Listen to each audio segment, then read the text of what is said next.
by 15th May, if you are a user of WhatsApp messaging platform, you wouldn't be able to access all its services, and here's why. This is after the giant messaging platform reviewed its supposed deadline for accepting its new privacy policy. Here's more on the same. Have you woken up to this message on WhatsApp when you open select platforms of communication? Well, WhatsApp has been in the news this week for a number of reasons, one of them being the launch of its much-awaited disappearing messages feature with a time limit of just 7 days before messages automatically get deleted. In a new statement posted on its website, WhatsApp says ongoing users won't lose any functionality if they fail to accept its new privacy policy by 15th May. But that's different from what the page originally said in 8th February, when it warned that failing to accept the new terms by the 15th of May deadline would mean users would lose functionality. The statement then read, and I quote, "We've extended the effective date to 15th May. If you haven't accepted by then, WhatsApp will not delete your account. However, you won't have full functionality of WhatsApp until you accept.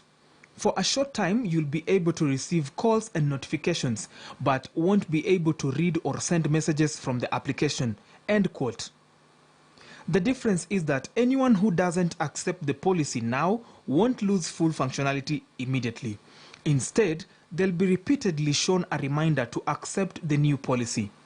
Now, that will change after a period of several weeks, when this reminder will become what WhatsApp is referring to as persistent reminder.